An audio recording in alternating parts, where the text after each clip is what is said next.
I am Joshua, 28 years old, and my father stood up in front of 500 wedding guests and publicly cut me out of the family. Before I tell you about the absolute destruction of his fake empire that followed, let me know where you're watching from in the comments. I was standing at the very back of a massive, heavily decorated country club ballroom. Let me paint the picture for you. This was the kind of venue with vaulted ceilings, crystal chandeliers that cost more than my entire yearly salary, and enormous floral arrangements that smelled like old money. It was my brother Christopher's wedding. He was 32, a top-tier cancer doctor, the golden child of the family, and the undeniable man of the hour. Everyone in that room was dressed to the nines. The champagne was flowing like water. A live string quartet was playing softly in the corner, and the air was thick with polite laughter and the scent of expensive roasted duck. I was tucked away near the kitchen doors. I wasn't a groomsman. I wasn't even seated at a family table. I was placed at table 42, right next to the restrooms, seated with distant cousins who barely remembered my name. But I was there. I showed up because, foolishly, some microscopic part of me still thought I had to play the role of the supportive younger brother. Then, my father, Matthew, tapped his silver fork against his crystal champagne flute. The gentle clinking sound cut through the low hum of conversation. The entire room went dead silent. He stood up, smoothing his tailored tuxedo jacket. He smiled warmly at Christopher and his new bride, Sarah. They were sitting at the grand head table, looking like they belonged on the cover of a bridal magazine. Sarah looked beautiful, completely naive to the snake pit she had just married into. "I want to make a toast," my father said, his voice echoing perfectly through the high-end microphone system. He looked at Christopher with a deep, shining pride that I had never, not once in my entire 28 years of life, seen directed at me. "I only have one son, our groom today, an elite doctor, a wonderful man, and the bright future of our legacy." I felt a cold drop of sweat slide down the center of my back, but I didn't move a muscle. I knew a jab was coming. I just didn't realize he was bringing a butcher knife to a wedding. My father's eyes scanned the massive room. He looked past the hundreds of wealthy friends, hospital board members, and business partners, until his gaze locked directly onto me, standing near the exit doors. His warm, fatherly smile dropped instantly. His face turned to stone. He lifted his glass and pointed it right at me. "That thing back there?" he said, his voice dripping with pure, unadulterated disgust. "Just a mistake. A disgrace to this family." A collective, audible gasp swept through the ballroom. People shifted violently in their seats. Some turned completely around in their chairs to stare at me, their eyes wide with shock. Others stared intensely at their expensive plates, too uncomfortable to look. My brother Christopher didn't look shocked at all. He just sat there, swirling his champagne, a tiny, satisfied smirk playing on the corner of his lips. He loved this. He fed on it. Then my mother, Eleanor, leaned over into the microphone. She was wearing a silver silk dress that shimmered under the stage lights. Without missing a single beat, she let out a dry, venomous laugh that sent chills down my arms. "We should have put him up for adoption when we had the chance." The whispers started immediately. They buzzed through the room like a swarm of angry bees. People were judging, analyzing, tearing me apart with their eyes. For 28 years, I had been the family punching bag behind closed doors. Now they had brought the execution out into the public square. I didn't cry. My jaw tightened, my teeth grinding together, but I didn't let my face crack. I knew if I showed a single ounce of pain, if a single tear fell, they would win. Instead, I looked straight into my father's eyes across that massive room. I smiled, a cold, empty, terrifying smile. Then I turned around, pushed the heavy oak doors open, and walked out into the night. The freezing night air hit me like a physical punch to the chest. I walked across the massive, brightly lit asphalt parking lot, my cheap dress shoes echoing in the quiet night. The faint, muffled sound of a jazz band starting up inside the ballroom drifted out through the walls, mocking me. The party was continuing. They had excised the tumor, and now they were dancing. I reached my beat-up 10-year-old sedan. It looked like a joke parked next to the rows of Porsches, Ferraris, and heavy luxury SUVs. I unlocked it, slid into the cold driver's seat, and slammed the door shut. I gripped the steering wheel so hard my knuckles turned completely white. My chest was heaving up and down. I sat there in the dark for a long time, just listening to the sound of my own ragged breathing. I didn't put the key in the ignition right away.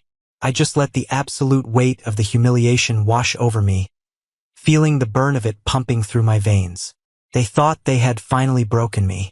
They thought walking out of that room meant I was running away to hide in shame for the rest of my life. They were so incredibly wrong. I reached over to the passenger seat, popped open the small, squeaky compartment in my dashboard, and reached far into the back. My fingers brushed against a small, black USB drive. I pulled it out. It sat in the palm of my hand, weightless, yet heavier than anything I had ever carried. This little piece of plastic held the entire rotten truth about my family. I had spent years quietly digging, observing, transferring files, and collecting receipts. I had been waiting for the right moment. I just didn't realize my father was going to build the stage, hand me the microphone, and point the spotlight directly at himself. This wasn't the end of my story. It was the starting gun. I put the keys in the ignition, the old engine sputtering to life, and drove away from the country club, leaving the noise, the fake smiles, and the flashing lights in my rearview mirror. About 10 miles down the dark highway, the adrenaline finally started to wear off, replaced by a hollow, sickening ache in my stomach. I pulled my car over onto the rough gravel shoulder. Huge semi-trucks roared past, violently shaking my small car every few minutes. The headlights cut through the darkness, illuminating nothing but the empty road ahead. I left the engine running for heat, reached back into my glove box, and pulled out a small, worn, yellowed envelope. Inside were 3 photographs. I kept them not out of love, not out of some desperate clinging to family memories, but as evidence. Evidence that I wasn't crazy. Evidence that the abuse was real. I flicked on the dim dome light above my head and looked at the first picture. It was me, 13 years old. I was standing on a dusty, scuffed stage in my middle school auditorium, gripping a wired microphone. I was wearing a cheap, slightly oversized blue button-down shirt that I had ironed myself that morning, burning my wrist in the process. I was singing in the annual school talent show. In the photo, I was smiling, hitting a high note, but if you looked closely at my eyes, they were locked dead onto the empty folding chairs in the 3rd row. I had waited all night for them to show up. I had given my mother the flyer a month in advance. I had reminded my father that morning. Every single time the heavy auditorium doors creaked open in the back, my heart jumped into my throat. I kept thinking, there they are. They're just running late. They care. But they never came. I found out later they had chosen to attend Christopher's high school academic promotion party instead. They didn't just skip my show. They had actually drained the small college fund my grandparents had set up for me just to pay for the outrageously expensive catering for Christopher's party. When the talent show ended, the auditorium emptied out quickly. Kids ran up the aisles, hugging their parents, holding cheap plastic participation trophies, taking flashing photos. I stood alone behind the heavy velvet curtain for 45 minutes. Finally, the school janitor, an older guy named Earl with a kind face, walked up holding a push broom.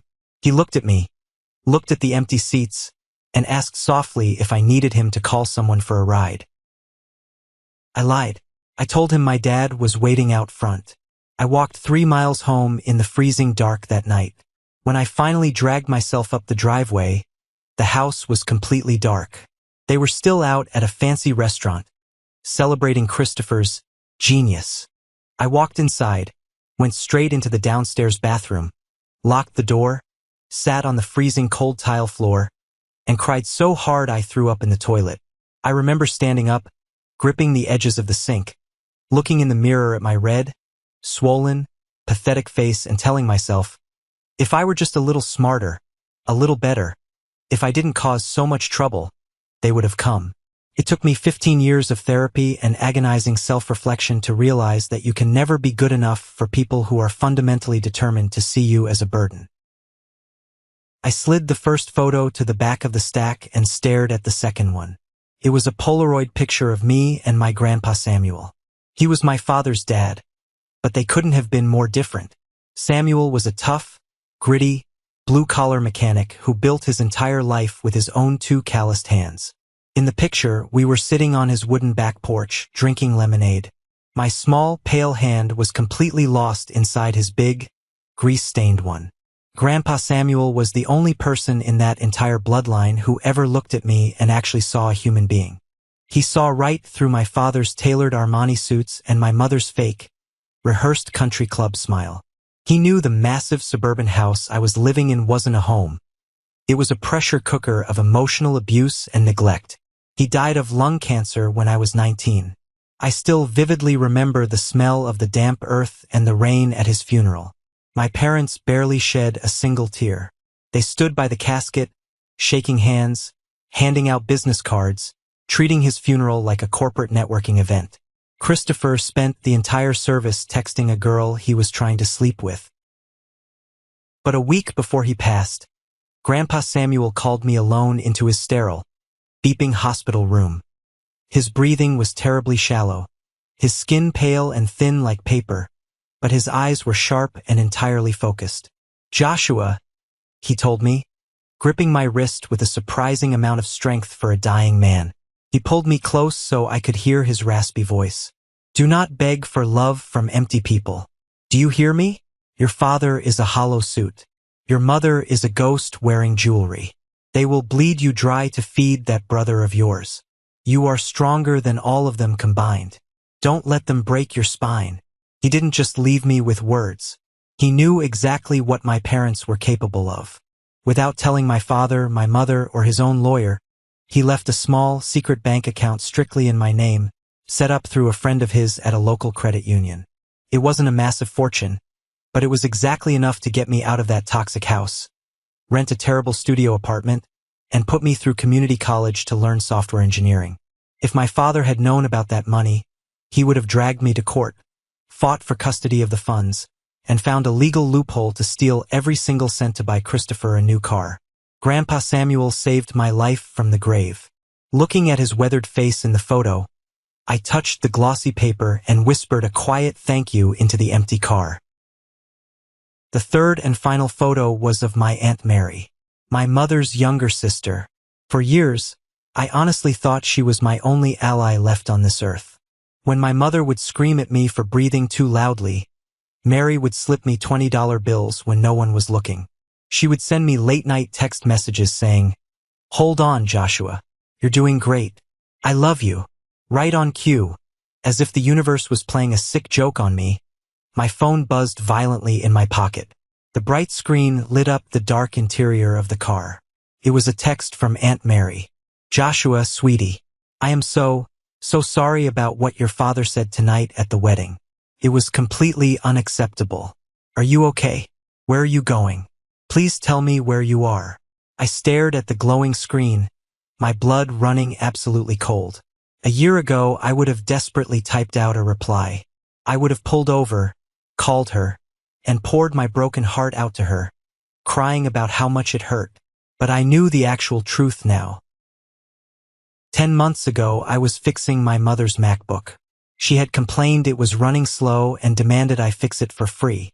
She had left her iMessage app open on the desktop. I wasn't trying to snoop, but my name caught my eye. I scrolled up. I saw an entire years-long thread between her and Aunt Mary.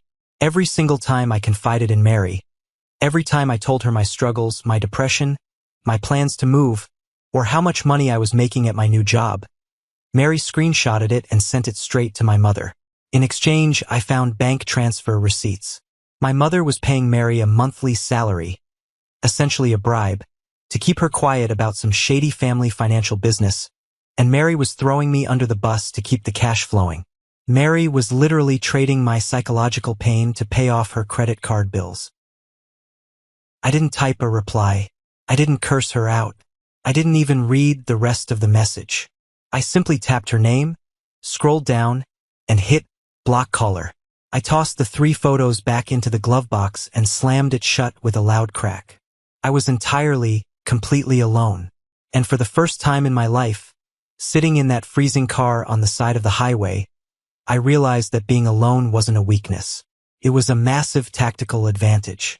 Nobody could betray me if I trusted absolutely no one. I put the car in drive, the tires crunching against the gravel, and headed home. I had a war to start. My apartment was dark, quiet, and peaceful when I walked in. I didn't bother turning on the overhead lights.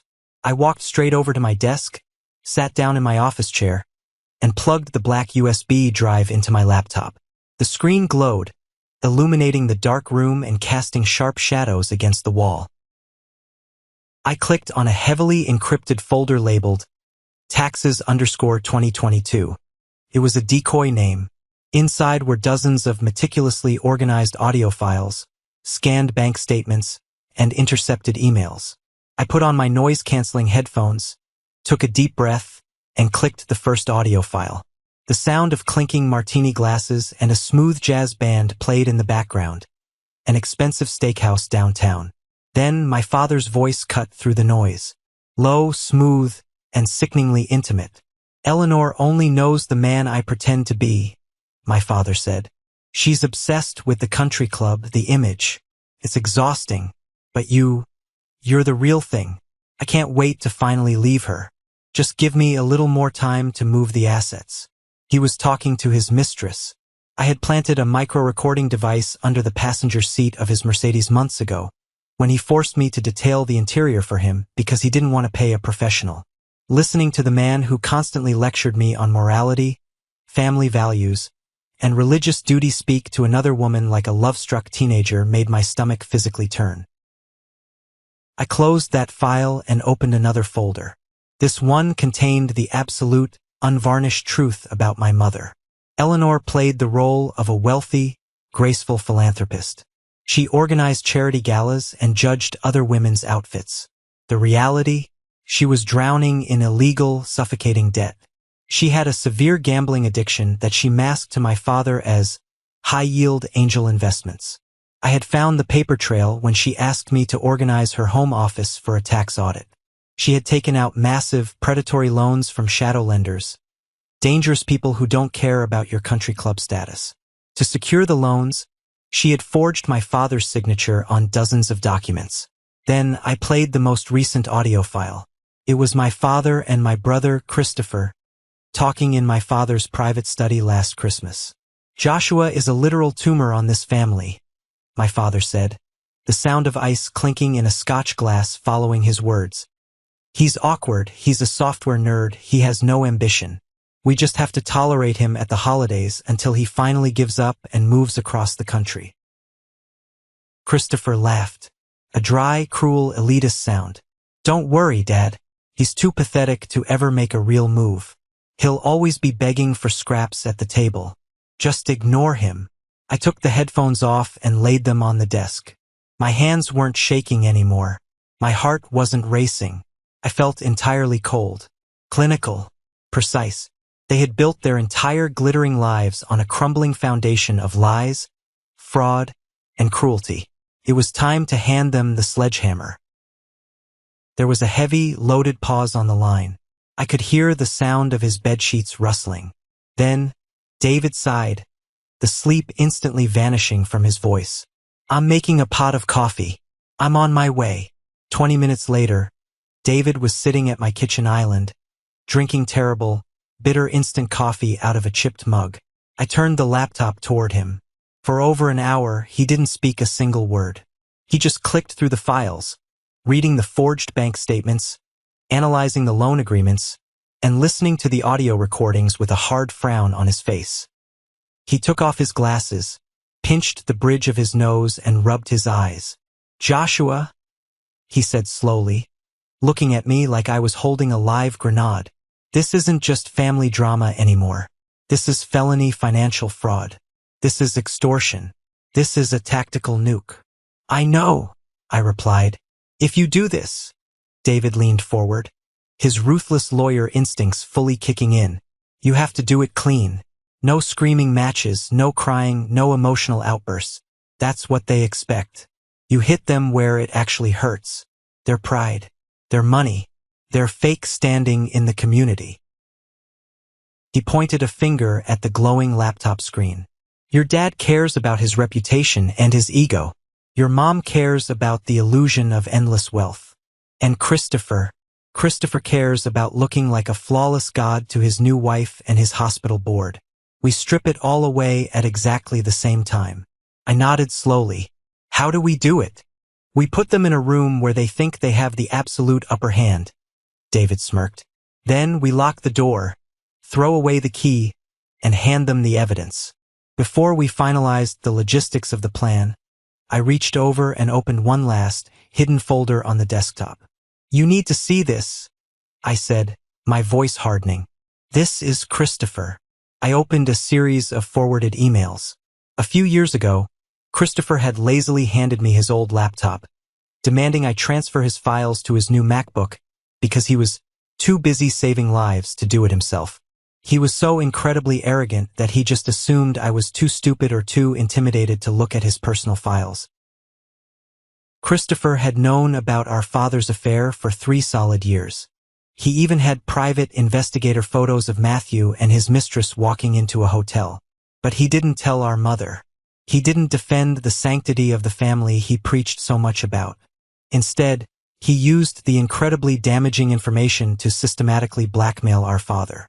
I showed David the emails from Christopher's private, encrypted account sent directly to our father. Christopher subtly, but clearly, threatened to expose the affair to my mother and the country club board unless Matthew transferred a massive chunk of his commercial real estate holdings, millions of dollars worth of property, into Christopher's name as an early inheritance. David let out a low whistle under his breath, reading the text. Extortion. From the Golden Boy Doctor. He literally shook down his own father. He used Dad's cheating to get incredibly rich, I said, feeling a bitter, acidic taste in the back of my mouth.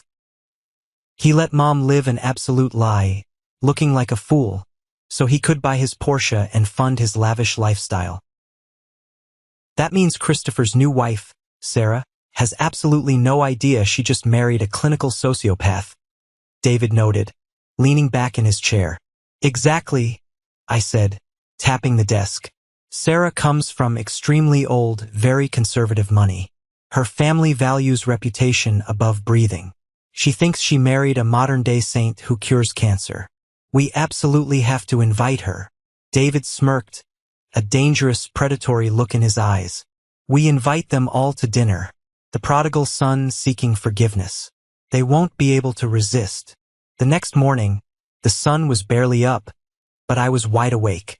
I drafted a group text message on my new burner phone. I kept my words carefully chosen, meticulously playing the role of the defeated, desperate, pathetic son they all believed me to be. Dad, Mom, Christopher. I know what happened at the wedding was ugly, and I caused a scene by leaving. I've had time to think. I don't want to lose my family completely. Please come to my apartment for dinner this Thursday. I want to formally apologize to all of you and make things right.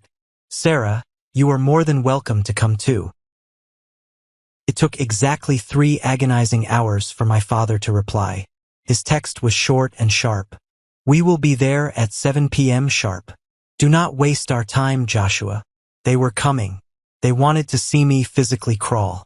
They wanted the deep, arrogant satisfaction of watching me beg for a microscopic scrap of their approval. Thursday arrived quickly. I took the day off work and spent the entire afternoon transforming my small, modest apartment. I cleaned everything until it shined. I set my cheap dining table with the nicest plates I owned. I ordered incredibly expensive takeout from a high-end Italian place downtown and plated it perfectly so it looked home-cooked. I placed a sleek, black Bluetooth speaker right in the dead center of the table, making it look like a modern, minimalist centerpiece. Under the table, heavily taped to the bottom of my own wooden chair, was a thick, bulging manila envelope. David arrived at 6 p.m. carrying a briefcase. He immediately went into my bedroom, setting up his laptop and connecting it to the Bluetooth speaker and a small, hidden security camera I had placed on the bookshelf in the living room. He would be my unseen witness, recording everything for legal protection. "You ready for this?"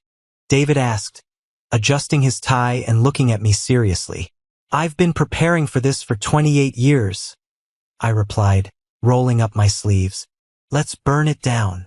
At exactly 7 p.m., a heavy, demanding knock echoed through my apartment. I took a deep breath, consciously dropped my shoulders, pasted on a nervous, highly submissive look, and opened the door. They stood there in the narrow hallway like royalty inspecting a dirty peasant's hut. My father wore a sharp, custom-tailored suit, his hair perfectly slicked back.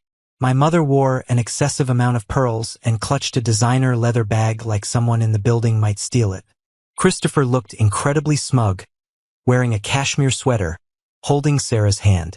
Sarah, bless her heart, gave me a polite, slightly pitying smile. "Come in," I said quietly, stepping aside. My mother stepped inside, the overpowering scent of her perfume filling the room. Her nose immediately wrinkled as she looked at my modest couch and worn rug. "Well, it's quaint. Smells heavily of cheap garlic." "Hello, Joshua," Christopher said loudly, walking in and clapping me heavily and patronizingly on the shoulder. Takes a big man to finally admit when he's hit rock bottom. "We're here to listen." We moved to the small dining table. I poured the expensive red wine I had bought. We ate in an incredibly oppressive, suffocating silence for the first 20 minutes. Sarah nervously tried to make small talk about her upcoming honeymoon plans to Greece, but the sheer tension in the room was crushing. My father sat stiffly, his arms crossed, aggressively refusing to touch his food. Finally, he slammed his wine glass down on the table, the dark liquid splashing over the rim. "Enough," he barked, his voice booming in the small space. "We didn't drive across town to eat this garbage. You said you wanted to apologize, so do it. You have exactly 5 minutes to explain why we shouldn't forget you completely exist." I slowly put my silver fork down on my plate. I wiped my mouth deliberately with a cloth napkin. I looked directly at my father, then at my mother, then at my brother. The nervous, submissive, pathetic look on my face completely melted away. I sat back heavily in my chair, staring them down. "I'm not going to apologize, Dad." My father's face instantly turned a bright, alarming shade of purple. The vein on his forehead throbbed wildly. His jaw clenched so tight I thought his expensive dental veneers would crack. "Excuse me?" he snarled, leaning over the table. "You drag us to this pathetic dump to waste our time? I brought you here for the absolute truth," I said evenly, my voice completely devoid of emotion. I kept my hands folded on the table, tapping my phone with my thumb to send the prearranged signal to David in the bedroom. The black Bluetooth speaker sitting perfectly in the center of the table hissed to life with a crackle of static. Suddenly, my father's voice, loud and crystal clear, filled the entire apartment. "Eleanor only knows the man I pretend to be. She's obsessed with the country club, the image. It's exhausting, but you're the real thing. I can't wait to finally leave her. Just give me a little more time to move the assets." Then came the unmistakable sound of a younger woman giggling flirtatiously. A woman who was definitely 100% not my mother. The silence that followed the recording was heavy enough to crush a human skull. My mother's face went completely slack. All the arrogant, wealthy bravado vanished.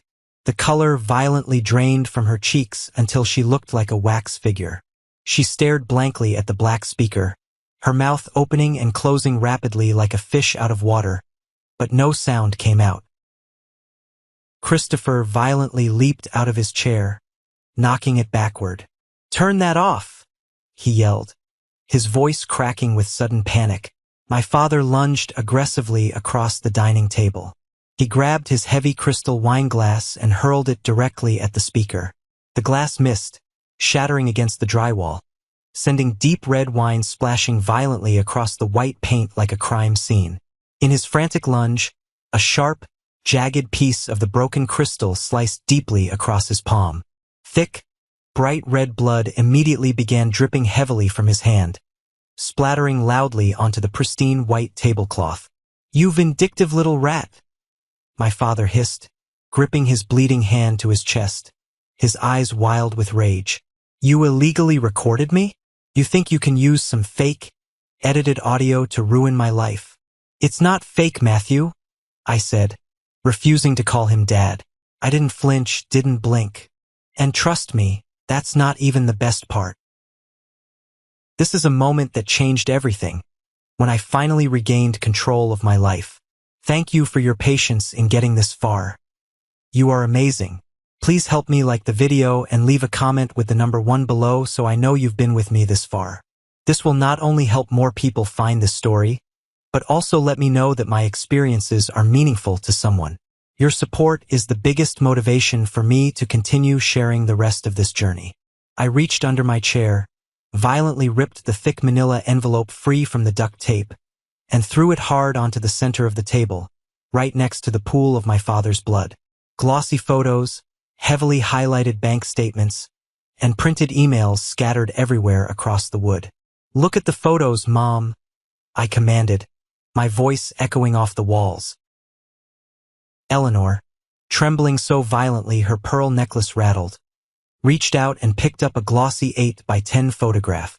It was my father, walking out of an upscale downtown hotel room, intimately holding hands with a tall, blonde woman. Sarah, Christopher's sweet, incredibly naive new wife, leaned over the table to look at the photo in my mother's shaking hands.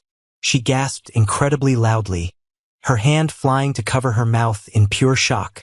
"Oh my God," she whispered, her eyes wide with horror. That's Mrs. Henderson." I smiled. A cold, hard, absolutely ruthless smile.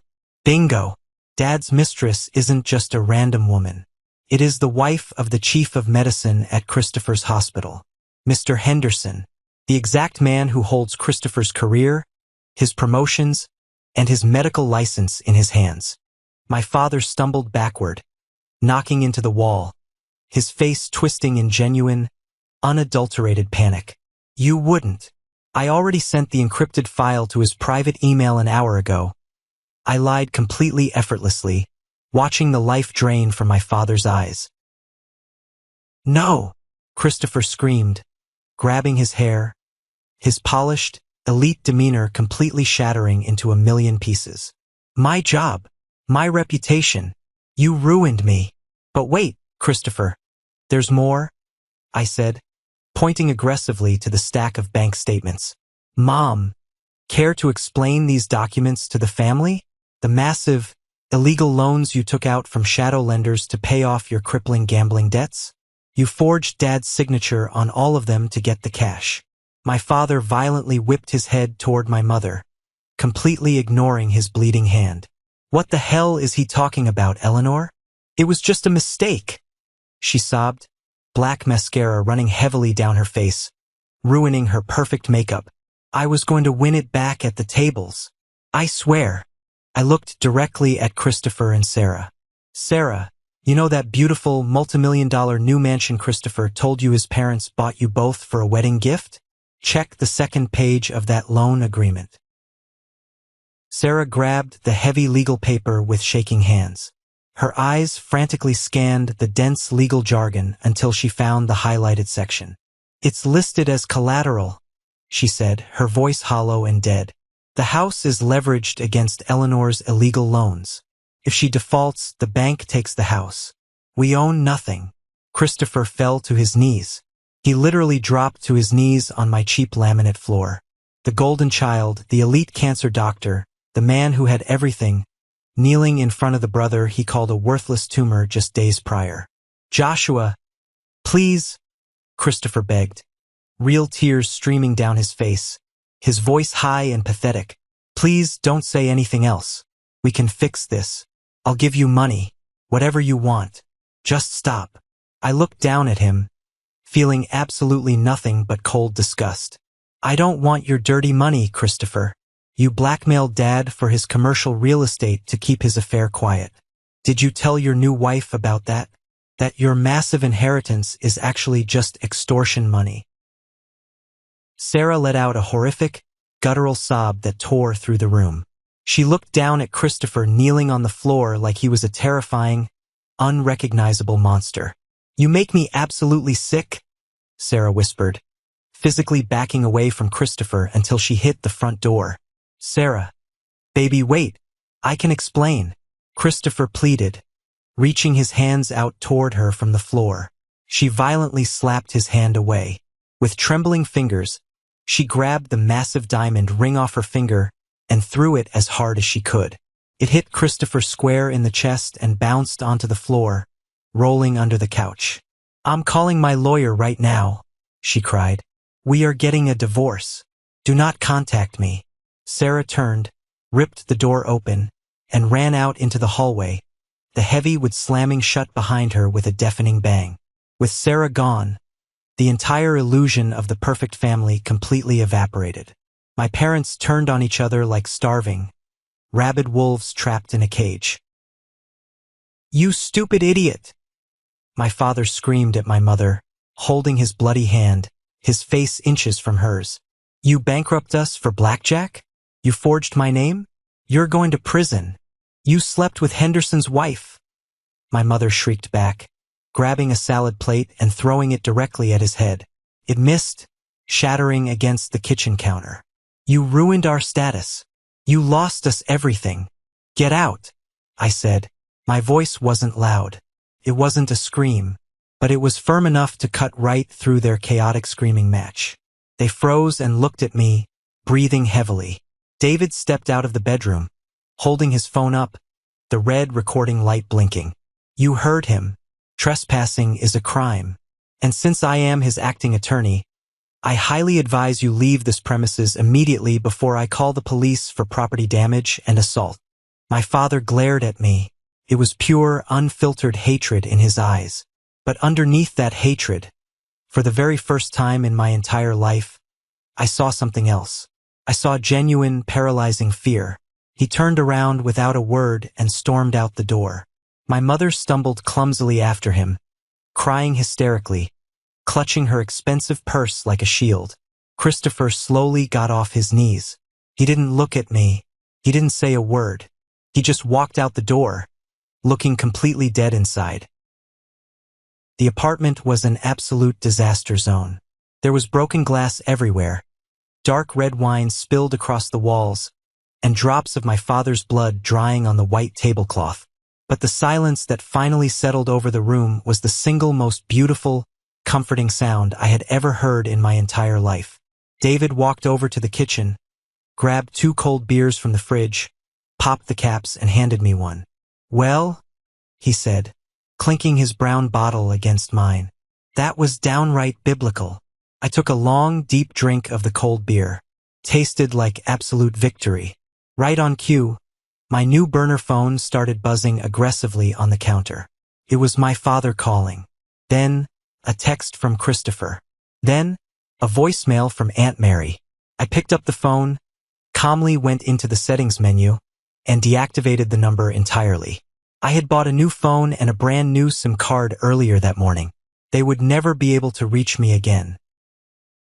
I walked over and opened the sliding glass door to my small balcony. The cool, crisp night air hit my face. I looked out over the railing at the glowing city lights stretching out into the distance. For 28 long years, I had carried a massive, suffocating boulder on my chest. I had let their cruel words define my existence. I had let their constant emotional abuse convince me that I was fundamentally worthless and unlovable. But standing there on that balcony, listening to the distant hum of traffic, I realized the boulder was completely gone. My lungs expanded fully for the first time I could ever remember. I didn't feel angry anymore. I didn't feel sad, or vengeful, or broken. I just felt clean. "You okay out there, man?" David called out from the kitchen, using a broom to sweep up the shattered wine glass. "Yeah," I said, leaning against the railing and smiling a real, genuine smile into the night sky. "I'm finally okay. For the first time, I am perfectly okay." The morning after that explosive dinner, the sun came up just like it always does, but the world had completely fundamentally shifted. I woke up in my quiet apartment, made a pot of coffee, and sat on my couch. I didn't feel the urge to check my phone. I didn't feel the gnawing anxiety in my stomach that usually accompanied thoughts of my family. I just felt a profound, incredible stillness. But while my world was finally peaceful, Christopher's world was actively burning to the ground. You see, Sarah didn't just leave my apartment and go cry in a hotel room. Sarah came from old money, and people with old money do not mess around when they feel they have been made a fool of. She drove straight to her parents' massive estate, woke her father up at 2 in the morning, and told him everything. By 8 a.m. the next day, her father had hired the most ruthless, expensive divorce lawyer in the state. Christopher actually went to work that morning at the hospital, completely delusional, thinking he could somehow charm his way out of the disaster. He thought his status as an elite cancer doctor would protect him. He thought he was untouchable. David, my lawyer and best friend, had a buddy who worked in the hospital's legal department. He gave us the play-by-play of exactly how Christopher's golden tower collapsed. Christopher walked into the oncology wing expecting his usual VIP treatment. But the nurses wouldn't look him in the eye. The other doctors turned their backs when he walked past the break room. The whispers were already spreading like wildfire. By 9:30 a.m., Christopher was paged to the chief of medicine's office, Mr. Henderson. When Christopher walked in, he wasn't alone. The hospital's head of human resources was there, along with 2 security guards. But the real shock was sitting in the corner chair. It was Sarah's lawyer. Sarah hadn't just filed for divorce. She had completely scorched the earth. She had taken the copies of the blackmail emails I gave her, the ones proving Christopher had extorted our father's commercial real estate to keep the affair quiet, and handed them directly to the hospital board to prove his lack of moral character during the divorce proceedings. But it gets worse for him.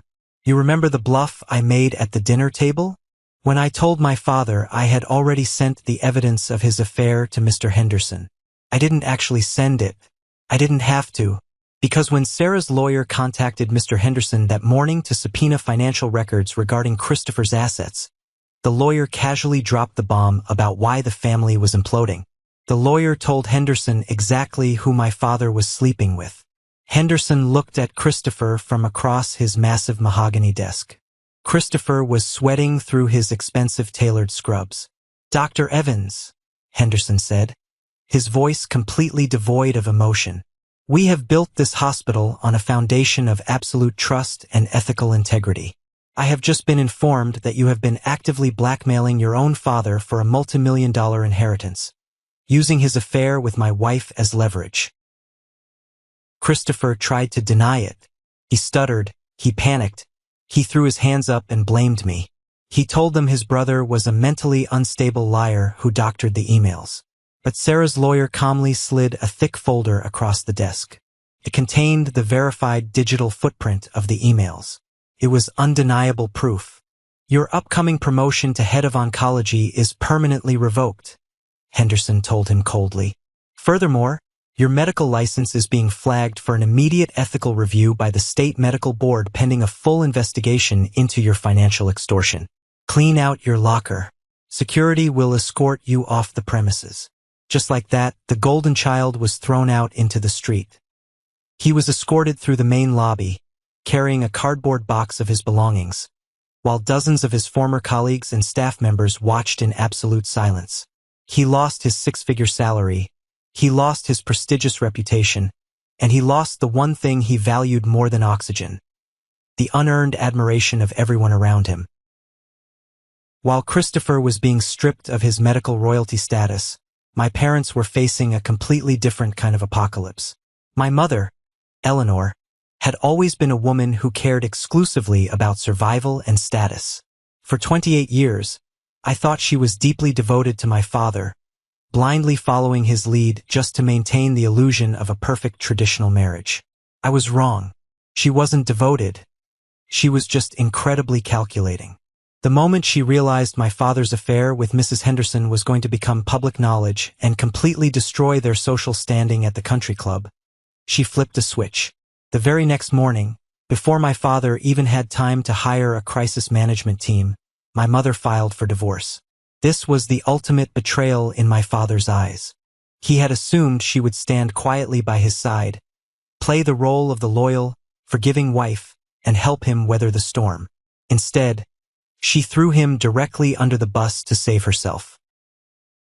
She hired an aggressive attorney and aggressively leaked the details of my father's infidelity to the wives of the country club board members. She played the ultimate victim card. She told everyone that she was a deeply abused, neglected wife who had been completely blindsided by her husband's monstrous behavior. She completely conveniently forgot to mention her own massive, illegal gambling debts and the forged loan documents.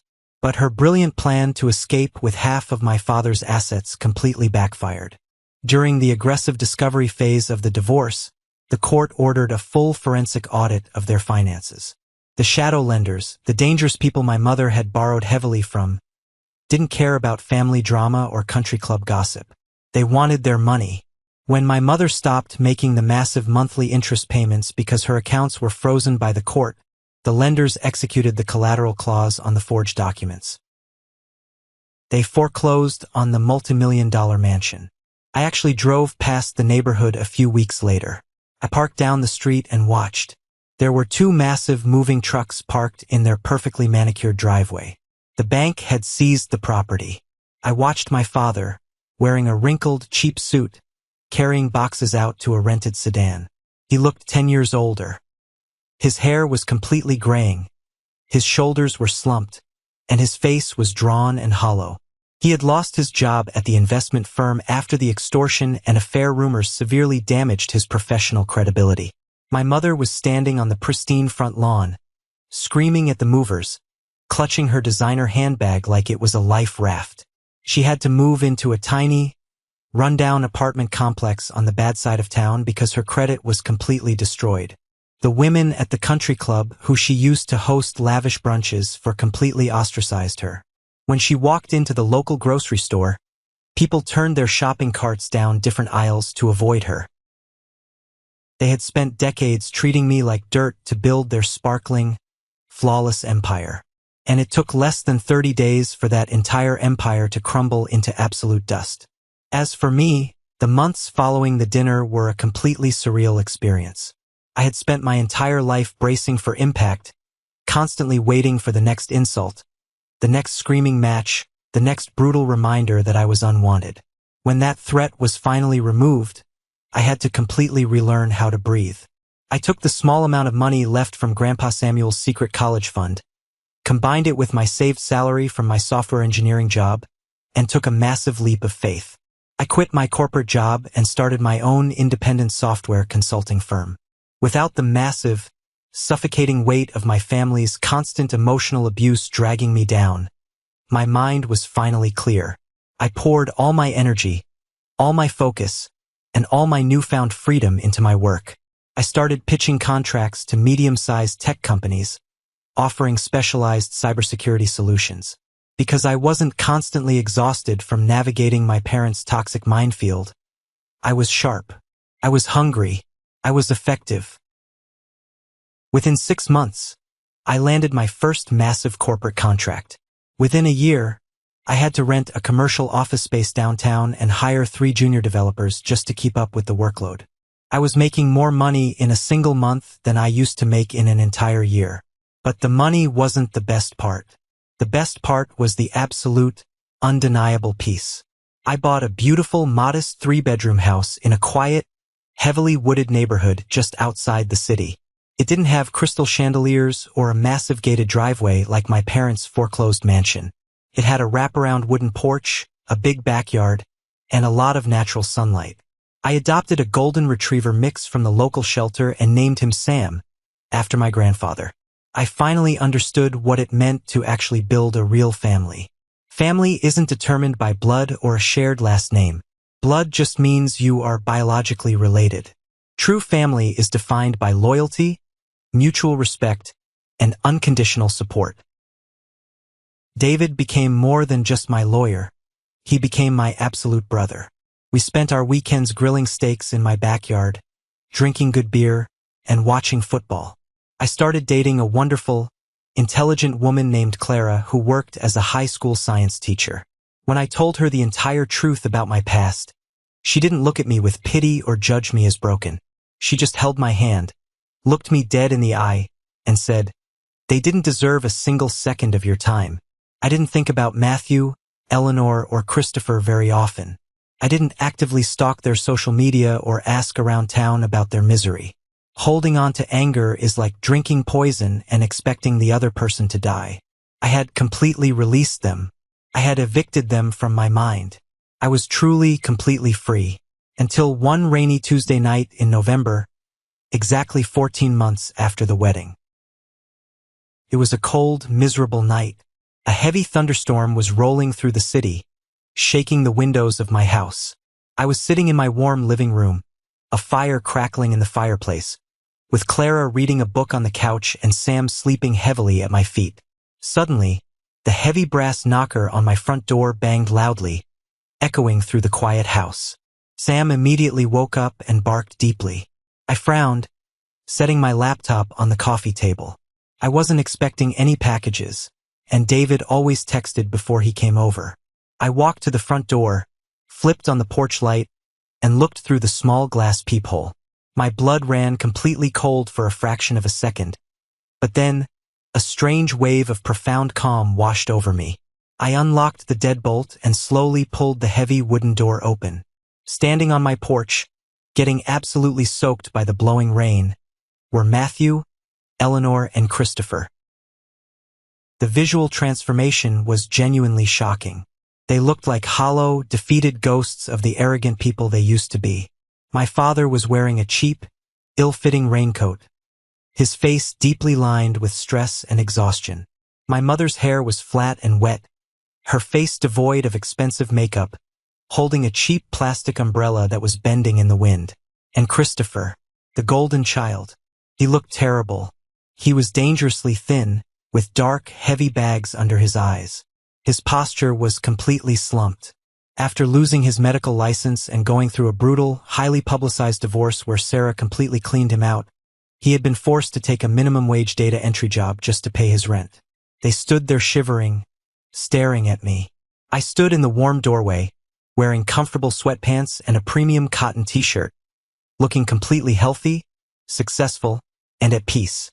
"Joshua," my father said, his voice cracking violently over the sound of the pouring rain. He didn't sound demanding or arrogant anymore. He sounded desperate. "Please, can we come inside? Just for a few minutes."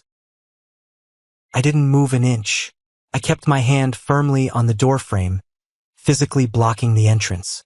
"No," I said, my voice completely flat and calm. "You cannot." My mother pushed past my father, her eyes wide and pleading. "Joshua, please, we have absolutely nothing left. The lawyers took everything. Your father is working retail. Christopher is drowning in legal debt from the custody battle over his assets. We are being evicted from our apartment next week. We know you own a successful company now. We know you have money. You have to help us. We are your family."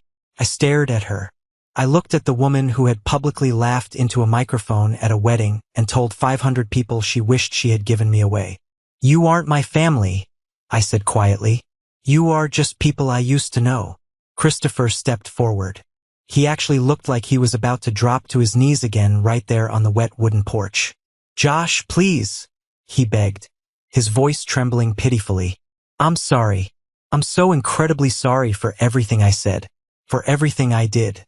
Just give us a loan. We'll pay you back. I swear to God." I looked at my brother.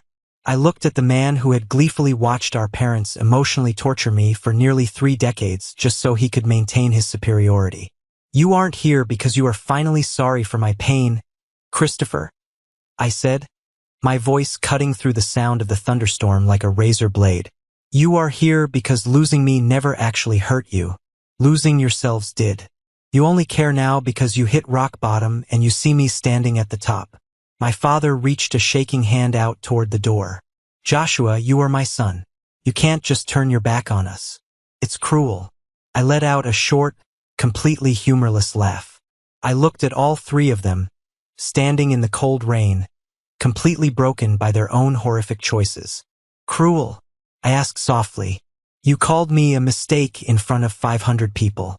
You treated my entire existence like a burden you were forced to carry. I am not turning my back on you, Matthew. I am simply giving you exactly what you asked for. I am removing the mistake from your lives." None of them could answer. They just stood there, their mouths slightly open, shivering in the cold. "I was never the mistake," I said, looking them dead in the eyes one last time. "I was the consequence." I stepped back, grabbed the heavy brass handle, and slammed the door completely shut. I turned the deadbolt until it clicked loudly. I didn't look back through the peephole. I didn't stand by the door listening to them cry.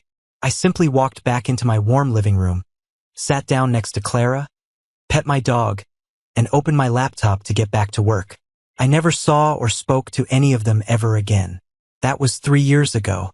Today, my company is thriving, Clara and I are engaged to be married, and my life is filled with a kind of joy I never thought was scientifically possible when I was crying on that bathroom floor at 13 years old. If there is one massive, undeniable truth I want you to take away from my story, it is this. You do not owe your life, your sanity, or your success to toxic people just because you happen to share the same bloodline. For years, I allowed society's ridiculous expectation of family loyalty to keep me chained to people who were actively destroying my mental health. I thought that if I just tried harder, if I was just a little more successful, a little more agreeable, they would magically wake up one day and love me. But abusers do not change just because you love them harder. They only stop when the cost of their cruelty becomes entirely unbearable to them. The greatest revenge you can ever achieve isn't destroying your enemies. It's healing so completely that their toxic behavior no longer has any power over your emotions. It's building a life so incredibly beautiful, successful, and peaceful that their darkness cannot survive in your sunlight. You have the absolute right to set unbreakable boundaries. You have the right to walk away. You have the right to choose your own family. Your value is not determined by the broken people who failed to appreciate you. You are not a mistake. You are the architect of your own incredible future. Thank you so much for listening to my story and walking through this journey with me. Before you go, I want to hear from you. What was your favorite lesson from this story? Have you ever had to walk away from a toxic situation to protect your own peace? Share your thoughts in the comments below, or simply drop the word good, so I know you made it to the very end and that this story resonated with you. Don't forget to like this video and subscribe if you want to hear more stories about taking back control of your life. Stay strong, protect your peace, and I'll see you in the next one.